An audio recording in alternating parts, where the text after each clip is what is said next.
All right. Hello and welcome to Autonomy Quest. My name is Carl Nieberding and I'm an Autonomy Season 9 graduate. Today I'll be interviewing our guest, Dan Trush. Is that how to say it, Dan? Trush. Trush. Thank you. And if I'm correct, you're a Season 13 graduate, so this most recent season, yes? Yes, I'm new. That's wonderful. So you'll have the most recent and freshest graduate of Autonomy to look forward to hearing to tonight. Just a little about me. I was a Silicon Valley UX designer, and I got tired of the 9-to-5 grind, like most of us. And I went on my own and just wasn't sure how to run my own business. I wasn't used to that. I very much had an employee mindset. And joining Autonomy, I've built a sense of independence and entrepreneurship. And I now run my own business in UX consulting, coaching, and facilitation. I just want to thank you all for being curious about autonomy, for believing in yourself and giving yourself this chance to learn what your next step might be. So we'll do a brief interview with Dan, about 30 minutes, and then we'll answer your questions about our experiences on autonomy. And I also have a few gifts for you from Richard before we wrap up later. So Dan, this is actually my first time meeting you, so it's really nice to meet you. And I'm wondering, where are you calling from, and how's life finding you these days? And once you introduce yourself, I'm curious, how did you discover autonomy originally? Sure. Well, I'm in between Vail and Beaver Creek ski areas in the center of the mountains of Colorado, about 90 miles west of Denver, and been here since 96. I came here to spend a winter skiing, and I never left, and turned out to be a great thing for me. Here I am all the years later. Uh, I have a business of my own that will be 25 years old on October 26th. And it's been excellent. And I've been very fortunate that I got in when I did. I don't know how anyone could do it now. It's a challenge to have a brick and mortar establishment. I run a small restaurant. It's bakery and deli. The best way to describe it would be like a Panera bread, but we know how to use salt and pepper, and we cook things from scratch instead of having it come in from a plant. Right. So But it's similar. you're the place Panera is copying and reproducing because there's only Correct, one of you. correct. And I also wholesale bread to hotels and restaurants around the area, and that ebbs and flows. Never thought that I'd be competing with a factory in Los Angeles, but that's what it's come to, where everything ships frozen, and the days of having I hope there's a resurgence with small mom and pop operations, but that's the way it is in Europe, largely still. Here, not as much as it used to be, but hopefully it comes back, because the quality you can't be matched when you're having a fresh product made versus something that's in a factory and shipped in a truck or on a train or whatever. That's amazing. And it sounds like you had the opposite journey of me in that you've been in business for yourself a long time. Could you tell me a little bit about how you got started? And then in what ways were you stuck in that before joining Autonomy? Well, got started with taking a job that was I had been running restaurants as a sous chef for years before moving here, and I took a job as a cook when I moved here. After I didn't work the entire first season, I skied and snowboarded and just had fun all winter, which was my plan. And then when I took the first job, I took a pay cut to open a new restaurant with the hottest chef and group in town, and it had a great, fantastic new build out, wood-fired grill, wood-fired pizza oven, beautiful new kitchen. It was the hot new place. So I said, oh, I'll do that for a while. But the money I was making was not going to sustain life here in, as we call it, Happy Valley, Vail, Colorado, or the Vail Valley. So I ended up jumping in, running a couple other restaurants before opening my place. And it really was just my decision to not want to work for someone else and want to be in charge of my own time and my own destiny. Yeah, I find that's really uncommon in a lot of autonomy students and graduates. It's almost like we know we're destined for this path. Some of us take longer to get here, or you try it your own way first. What was that journey like for you, and what led you towards autonomy for your next step? Well, it's kind of a little in reverse, where I was not looking at joining autonomy, although I've been a fan and followed Richard's work since the Peace Revolution podcast, and um, I had seen a lot of his stuff through different areas of media, and uh, so for years, I have to say somewhere between 2008 and 12, and I can't put my finger on exactly when I had been introduced to the Peace Revolution, and then all his stuff after. Um, so my son ended up bringing me to autonomy because I recommended to him. He just turned 20, but last year he was 19, and a kid out of high school who was in between. What do I do? What do I do for life? How do I figure things out? And I had, I was very familiar with autonomy, and I recommended to him that he try it. And he went through the primer, and, and he called me one day and he said, Dad, I want to do autonomy. I just recommended it to him. And he was out of state at the time and playing hockey, junior hockey, in between high school and he graduated and possibly going to college. And once he said that, I said, well, I can't really recommend something that I wouldn't do myself. So I had to put my money where my mouth is and join. And I was, there was no question for me once he said that I was going to join. And I forget if it was a conversation with Leah that day, but I kind of skipped to the cut to the chase, and they qualified me, and 20-minute conversation said, okay, we can sign you up too. And from there we never looked back. I'm back for season 14 to learn and sharpen skills some more. My son is playing junior hockey for his last year and still trying to figure things out. I'm not sure how much time he has to check in anymore. He's outside of Portland, Maine, but it's been a great thing, and very happy that I joined and happy that he joined because he's learned a lot and he's got different skills now that when he's out there in life, he thinks back to our autonomy lectures and all the skills that we hone and talk about. And you're meeting people, you're meeting the mechanic to fix your car. Okay, well, he's doing an interview with them because he's practiced those interview skills to try to qualify them. So it's been great. That's amazing. I didn't realize your son had joined as well, and that is something that people have the option to do is join with friends or family at a discount, and then you've got someone to go through with, and you also get access to the wider autonomy community.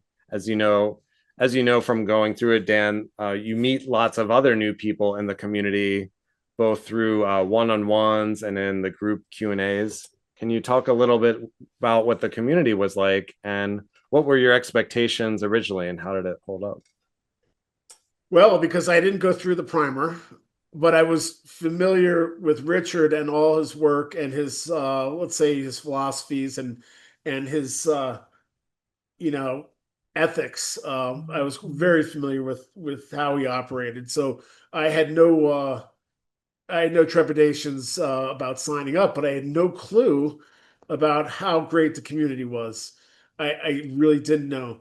And let's just say that I've been happily, pleasantly surprised that the resources amongst students and graduates and the networking and the supportive culture is blown me away. You know, you can reach out, you can DM someone on Circle and ask them a question pertaining because they may have some experience in an area that you're interested in learning more about, and they'll get back to you and help you or schedule a meeting with you.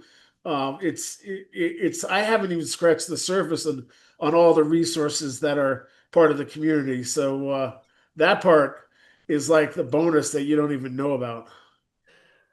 Exactly. I definitely feel the same way. I've been in a number of professional communities where people are kind of there just for their jobs or just to get a certification or something like that. And I didn't have that feeling in autonomy. I think people are here because they're meant to be here.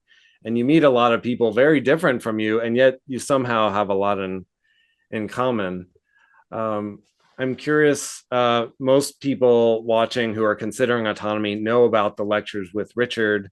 Actually have one starting tonight in 45 minutes, but they may not know about the integration exercises, the masterminds, other things to interact with other students. So can you talk a bit about your experience with that and how did it turn out? Sure, the integrations are always you never know what it's going to be.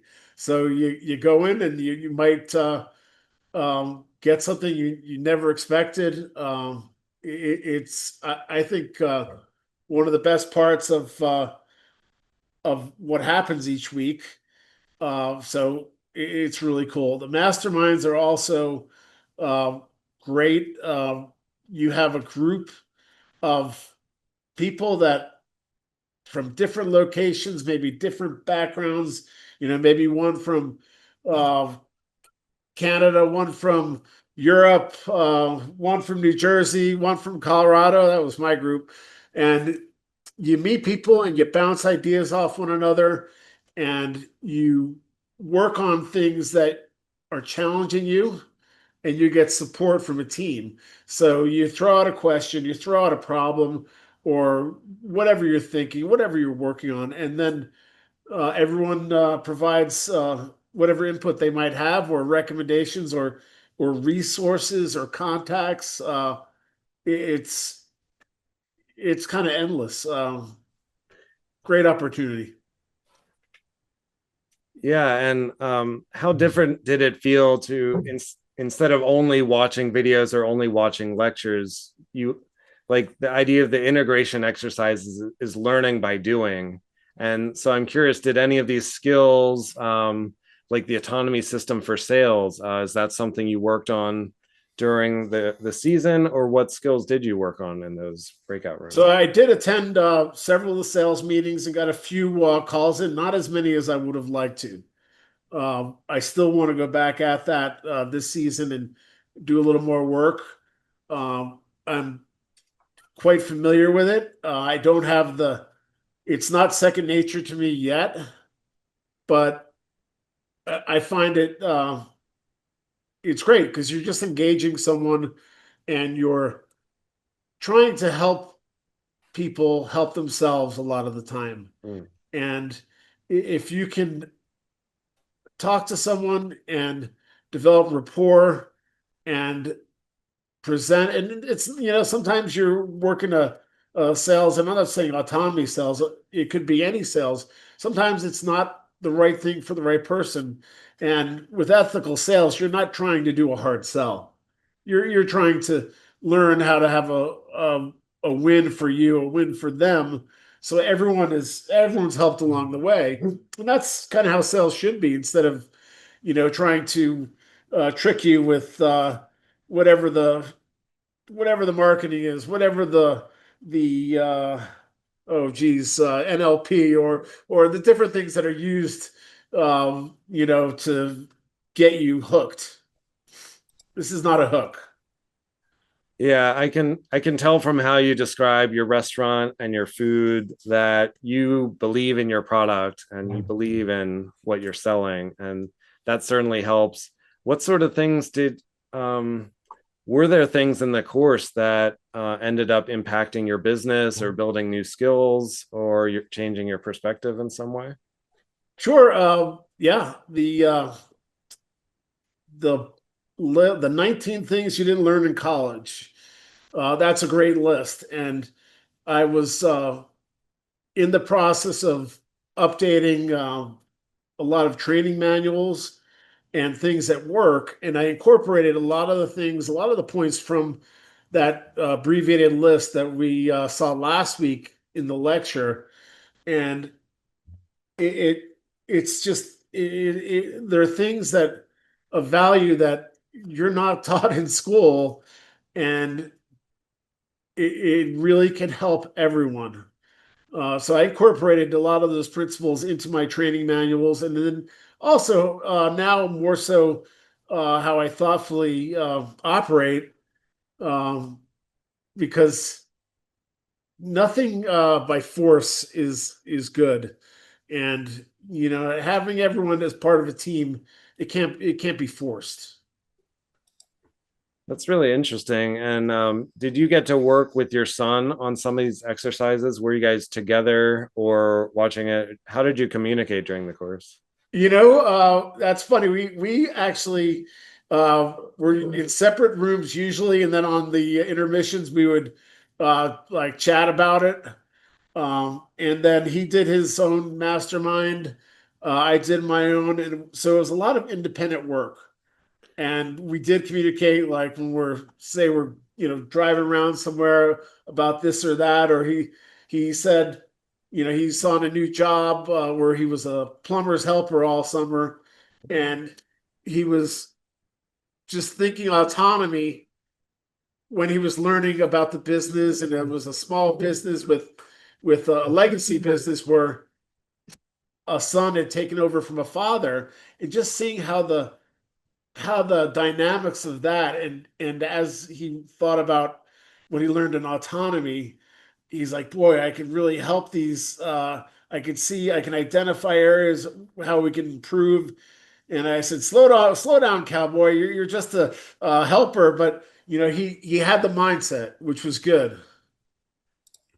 Yeah, that's so like Richard is so good at helping people start to identify opportunities, which I think is a core skill of entrepreneurs. Could you talk a little bit about? I I remember you'd known about Richard for some time, so you were familiar with his ethics and his charisma and his content. But can you talk a bit about what it was like to take the course with Richard and asking him questions, but getting to learn from him directly? Well, I gotta say, the first few weeks I was pretty quiet, and I'm not that quiet anymore. I was taking it all in and observing, and I think maybe around the third week I finally spoke up. I wouldn't wait if anyone new is considering. The more interaction, the more time you get to um, take in whatever knowledge that Richard can pass, or whatever insight he can pass to you, the better off you're going to be. Very easy to talk to. Always will say, will give you valuable feedback on whatever you bring to the table. Um, so that part of it is, I'd say, one of the best parts of um, the active, the Friday and the Sunday, where you can get that time. So use it if you are joining. Don't be shy, because no one's going to bite. It's not going to hurt. You might feel a little nervous at first, but once you get going, you're going to be like, yeah, this is it.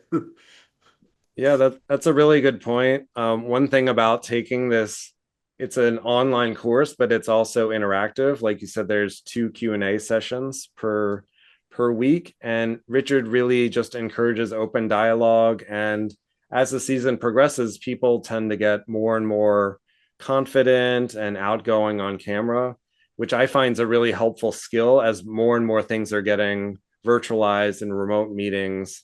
And like I didn't have any sort of recording equipment, and I've slowly just bought simple things to make recording videos to becoming on Zooms easier, and it makes a big difference. Um, I did Yeah, want to, Carl, yeah, sorry to let me interrupt, but before autonomy, I had done maybe 3 Zoom calls, no camera, and any camera that I had on any device, computer, laptop, whatever, usually had a piece of tape over it. And I got myself a fancy microphone here, and I got a webcam which I need to upgrade. But after getting into it a little bit, you don't. I didn't look back, and you're trying to dial things in and fine tune it. But literally, I had maybe 3 Zoom calls my entire life before last season. yeah, and one interesting thing covered in the course, and there's also a separate side course for it, is content creation, which, as we know, means things like making videos or social media posts. Now, was that of any interest to you? Did you explore any aspects of internet marketing related to your business, personal brand, or just out of curiosity? Well, in terms of like podcasting or doing whether it's webinars or things like that, I did not um, do much in that regard, but I did follow along some other people who did some stuff, and I did watch their stuff. I did do the follow along with the internet marketing, and I've been doing a fair amount of that on my own within my business because I have a email list of 13,000 people from being in business so long, and I have a setup with my point of sale it's pretty slick. Where in about 5 minutes I can create an email blast if I have an offer, and I don't do it a lot. I need to do it a little more frequently. Usually around this time of year, I'll send out an offer. It's our anniversary. So I'll send out hey, we're turning 25 years old. Come in. I don't know what the offer is going to be. I have to come up with that, but I can create it on the back end in my office, and then do some graphics pretty quickly because I have a lot of content from the years of being in business, and then add some copy. So yeah, I've been doing that all along, and I have learned from autonomy, and I still have a lot of work to do in terms of copywriting and doing more in email marketing because the campaigns that I've run have been great, but it's usually when I have a really good offer. Yeah, there's so many possibilities there. And what I like, it's learning these skills really unlocks your creativity. I think you need that as an entrepreneur. The ability to come up with an offer, but then you also understand the tools to send it out, the email lists, the billing software with the coupon codes and things like that. Um, it's almost like you learn how to make money on demand instead of waiting for your customers to come to you. And like you said, this is a skill we can build season after season if we choose to keep coming back. I'm curious about your son's experience. Did you say he's going to college, or could this be, like Richard kind of thinks this could be an alternative, almost like a technical school for people who don't believe in paying for college? Well, he's at a crossroads in his young adult life. He being a hockey player, the way that works is you have eligibility as a junior player up until 20, and then you can either go to beer league, which is what most people and everyone does eventually ends up in beer league, or you can go to college and play. If you're really, really, really, really good, maybe you go pro. My son is in the spot where he can likely play in college if he wants to. Now, finding the right, I I don't think playing hockey just to play hockey and going to a college just to go to college is the right way for him to do it. But he's got to figure it out, and then now he's in the process of meeting coaches, and if he does find a right spot and he does get a good offer, meaning uh, tuition. Um, and he's lucky that well, he's not lucky, but he's been a great student. So having a you know excellent grade point average and transcript helps. So maybe he'll go play. Maybe he won't, but if he isn't, I know he's ready to go out and jump into whatever he does, and I know he will be successful. That's so amazing for me to consider too. Just the opportunity the next generation has to learn these skills from people who've done it before, instead of having to just be Googling things or learn it the hard way, as some of us did. Did you notice a growth in him throughout the season, either in personality, skills, abilities? How would you describe that for someone who wasn't an entrepreneur coming into the program? Well, I think he's developing that mindset, and he's also the analytical approach to problem solving. Input, processing, output, the trivium. He's got it. Uh, Now, sometimes talking to his dad, when his dad recommends things, when I recommend something, he's still my son. So you still get the son answer, uh, which anyone who's had kids they know, and which is why I was so happy that he joined Autonomy, because he is exposed to other people that are that have experience and that are giving him input from their experience in life. Him being now 20 is a leg up on most kids his age. He's got friends that are about to graduate college, and they're going to get out of college, and they're going to have a 250K student loan, and they're going to be going to work at a place making 15 bucks an hour, maybe 20 if they're good. And that doesn't pay for 250K in student loans. Right? It's like indentured slavery or something, where the contract keeps getting longer for every Yeah, generation. not to mention the credit card debt that they're probably going to get themselves in. That's Mm. a whole nother ballgame. It's the whole system that's designed to get you ensnared in the revolving door. Education and money are deeply tied. Yeah, it's really interesting to think about 250K in non-dischargeable student loan debt, or you know what, 2% of that, like a much smaller amount of that, to go through autonomy and learn real life skills, isn't it? Yeah, the opportunity cost of forgoing college and getting right out there and actually doing something and using your autonomy skills, it's a real thing. I mean, you can actually turn a net debt into having a little bit of a nut and a nest egg for yourself by not doing it and working and practicing the autonomy skills. That is for sure. Yeah, okay. We're gonna go to audience Q&A in just a minute. We'll have about 20 minutes for that. I just wanted to wrap up the interview. If you could, for those who haven't been following Richard like you had, how would you describe who Richard Grove is, and then what qualifies him to be the host of Autonomy? Huh.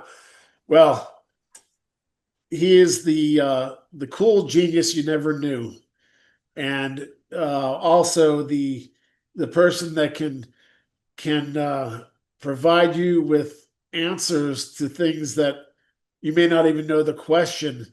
You might say something, and he can read between the lines and kind of be.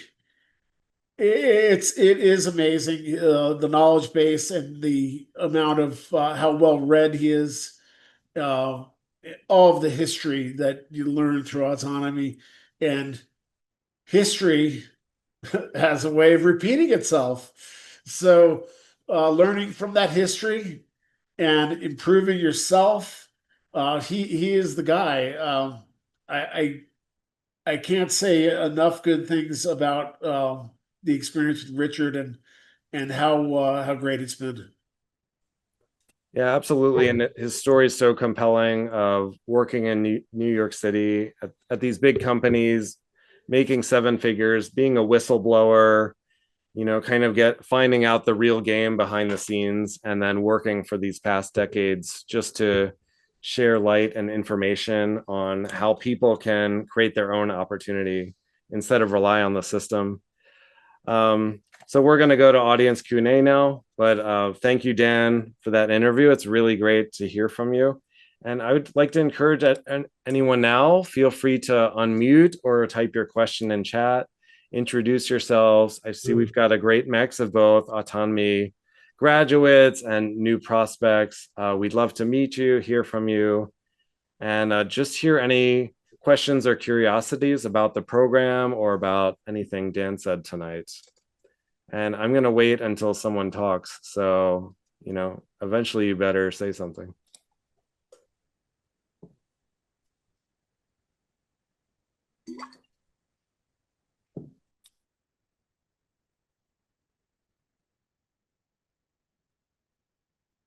Well, I'll say something. How many people here are considering autonomy still? I see a few people that I think graduates, and I think maybe Ryan. I think maybe you're season 14 because I saw you last week at the lecture. Yeah, shout out to some of my friends, JP, Agnieszka, and hello to Alex, Ed, JL, and Scott. We're glad you're all here. And what I want to say is, even if you don't have a question, you should think of a really good question so everyone who couldn't be here tonight can hear the answer to that, even if you already know the answer. So our mission here, it's to spread individual freedom and liberty. So you can help just by asking any question. Otherwise, I'll just keep thinking more. Yeah, I'll ask a question. What is so special about the autonomy community? Why does everybody talk about the community all the time? Well, I think I mentioned earlier that you never know what experience or what history some of the students that are with you or graduates have.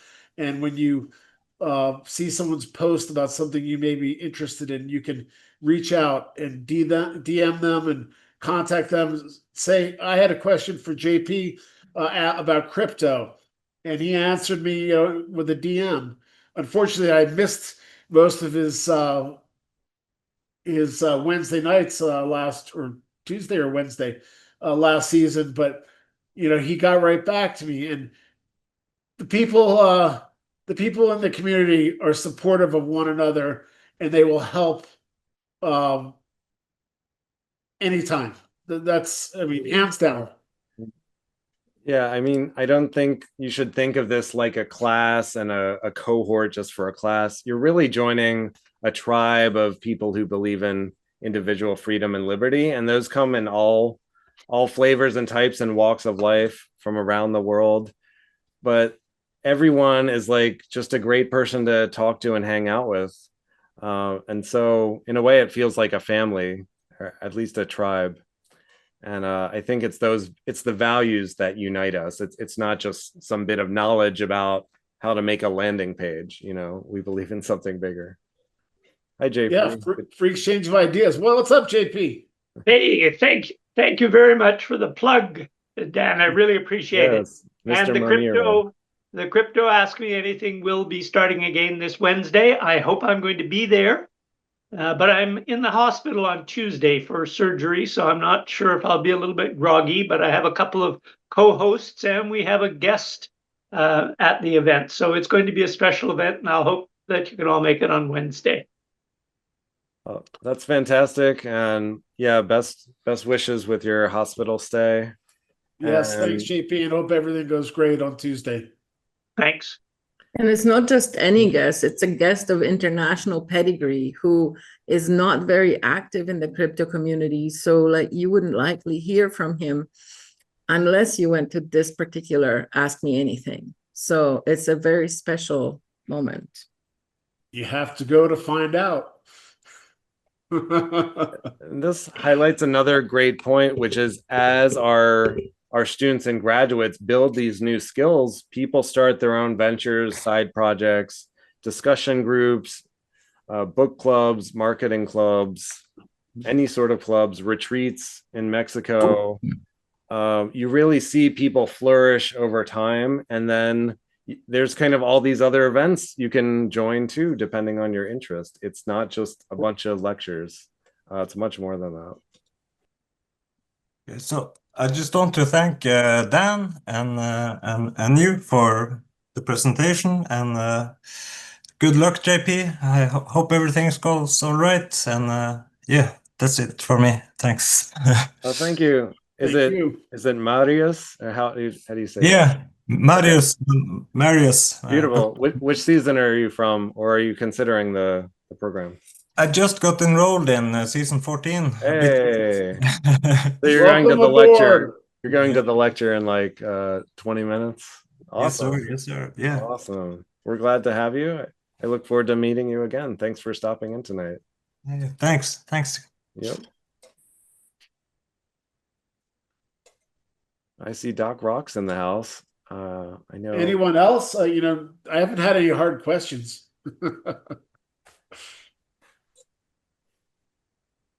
Yeah, I think if I thought of a hard question, something Richard might ask, it's like, Dan, what's the level of your business that you're trying to get to, and how are you using these skills to get you there?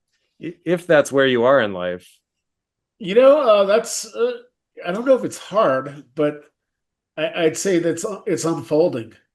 What I really learned and identified this year was I'm still trying to figure out my medium and long range plan for my business, and whether it gets passed on to my son and daughter, or son and or daughter, whether I sell it eventually. Those are things that I'm still working through. Right now, because my family's still on the younger side, my daughter's 15, my son's 20. I have a few years left of running things, because it's the income's good. I've been doing it so long. Not that I can't do something else. I could absolutely do something else, but it's in place. So it is fairly stable and safe. The same rate. I've never been afraid to go for it, and I'm really feeling I've grown a little complacent and lazy, being at it for 25 years.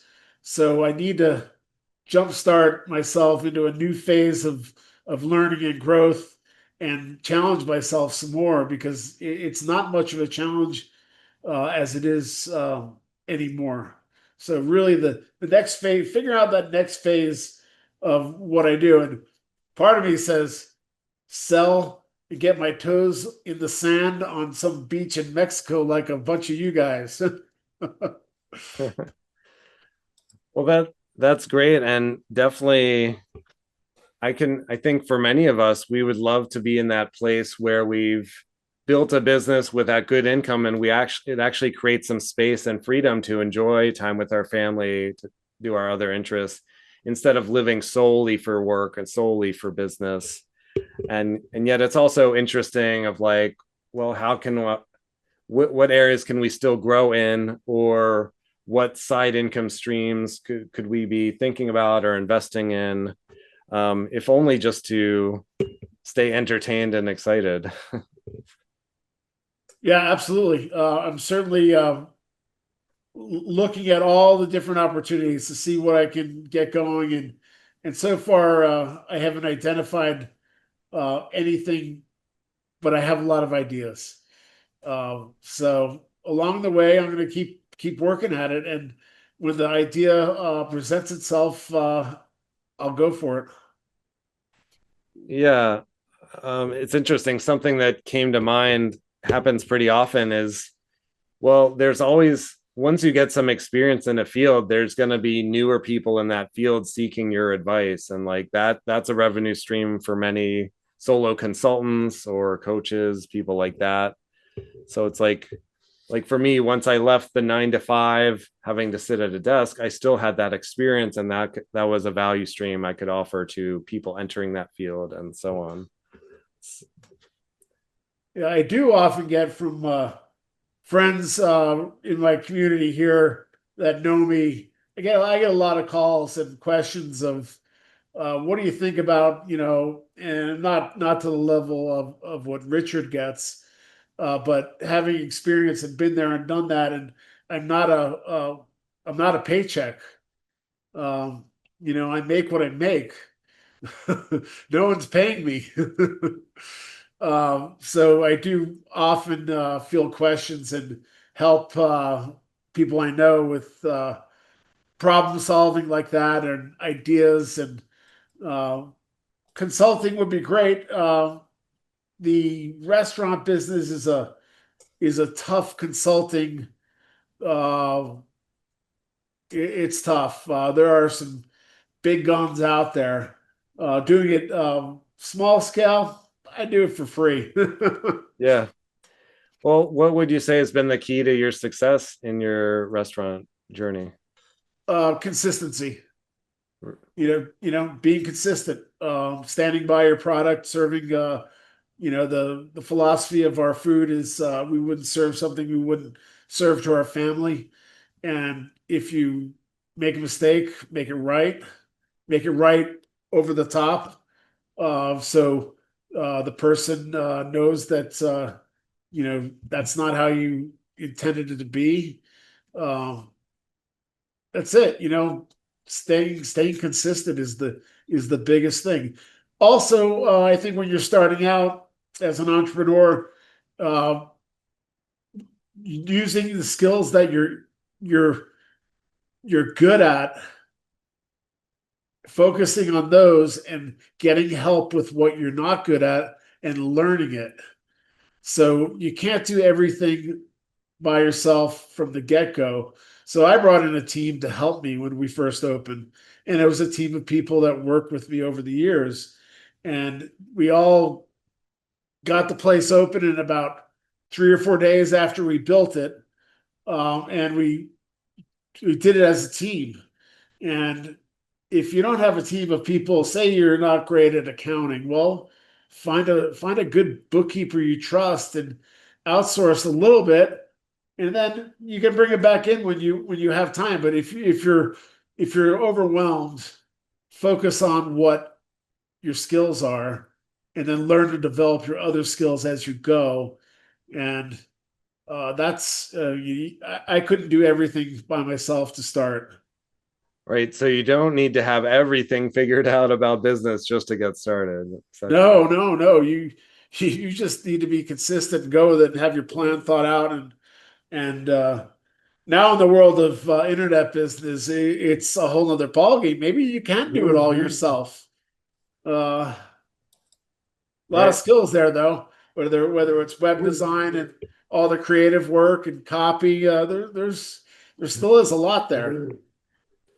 Right. And there's increasing ways to automate things, which in my opinion makes it more valuable to develop yourself, develop your work ethic, your creativity, your imagination, just to be able to differentiate from these more automated content or whatever businesses that are popping up.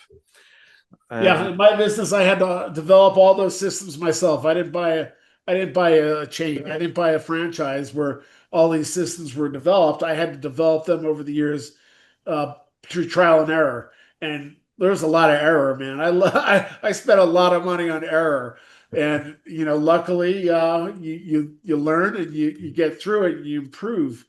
But the anything you can automate that saves you time and gives you freedom and still is quality, I do it. I mean, we used to write tickets, slips by hand, little pieces of paper, and now I have the system set up so it's like if you go get a coffee and there's a label on the side of the cup. We used to label all of our things with a Sharpie, and everyone's handwriting isn't great. So I developed a system that I have a sticky label that goes on all of our, because a lot of our stuff is to go. So I actually set that up and got it running, and boy, makes a huge difference. Right. There's this idea of working on the business instead of in the business. So working in the business is you're sitting there writing a lot of cups and marker. And then you shift the perspective of like, well, how could this system be improved? And you buy a new machine or install a new process, and then that fixes things times many times over. I'm curious. Yeah. I had another question for you. Did you always have that sort of work ethic? Did you have something driving you to do that? Did you have to build it up over time? Because I think a lot of people coming into autonomy might be surprised that actually consistency is a big key to success, not just having the right idea. Can you talk to that? I think it comes from when I was a kid. I realized that if I wanted to go do fun things, as a kid, it's sorry, I have a barking dog here. I don't know if you guys hear it. Hey, Monty. It's not too loud. It's not too bad. Sorry. You want to do things. You want to go to the movies. You want to have fun. You want to, as a kid, what we did was we went to like an arcade.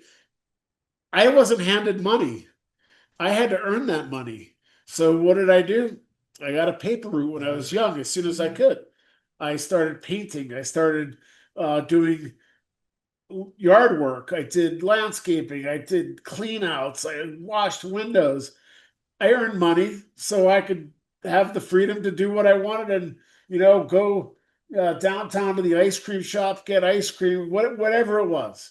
Early on, I realized that if I wanted to do any of these fun things and I needed money to do it, that I'd have to earn it. And so from there, I started my own landscaping business with a friend. And, I'd really been working for myself my entire life, with the exception of about 6, 7 years when I worked for, when I did collect a paycheck. Yeah, there's a completely different feeling when you see a direct relationship between the money you make and the work you did. And that's something I had lost in my job. I was getting paid on a salary, and some days I'd just be in emails and meetings. And since then, like the other week, I taught a pickleball lesson. I made like $45, and that was way more satisfying than making thousands of dollars answering emails, because it's like I could see the end-to-end process. And I think that's something people discover in autonomy. It's like they can make new opportunities work, and they can make value and get paid for it, and it feels more natural. And just as we wrap up shortly, Dan, I was wondering, for those people on the fence about if they should book their call to talk with a graduate about this current season of autonomy, which just started, so it's a great time to still hop in. What would you tell people to help them decide, or what would they be missing out on if they maybe decide not to move forward? You're missing on an opportunity to help yourself, whether it's reinvent, uh, get out of neutral and get into overdrive, and really just jumpstart almost every facet of your life, whatever you want, and there's so much within the group and within the community. Um, you can really take it any direction you want. I wouldn't wait. Waiting is just, you're just probably delaying the inevitable of you coming and joining anyway.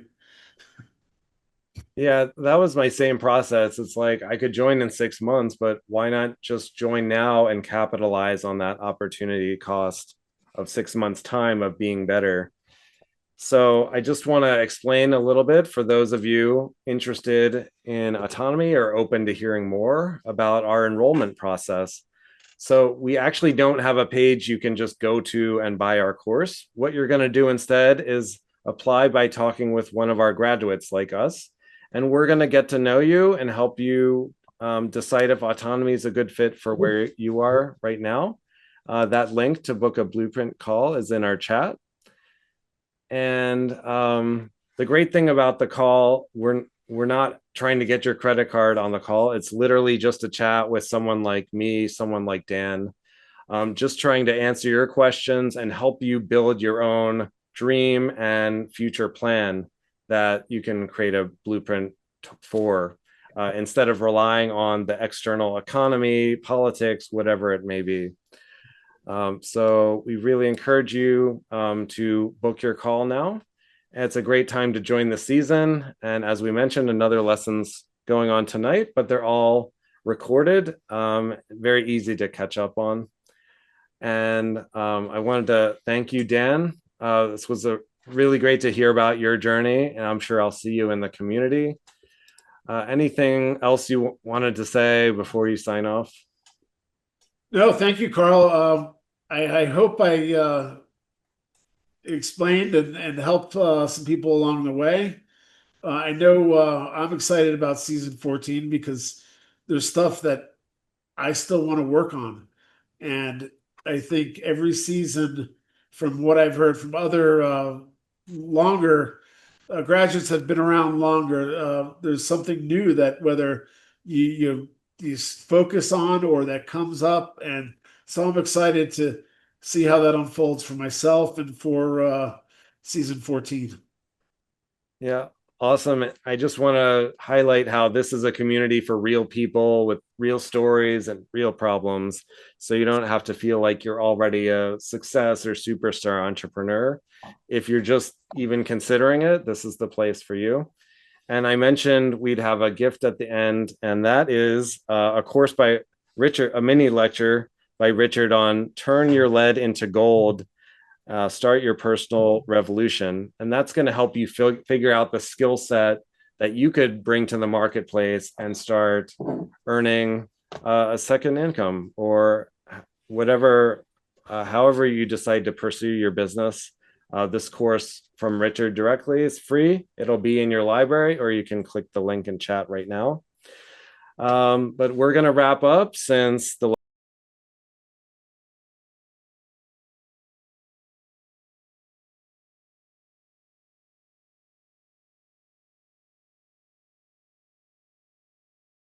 So if you take autonomy, maybe one day you'll be in our seats, and I look forward to meeting you soon.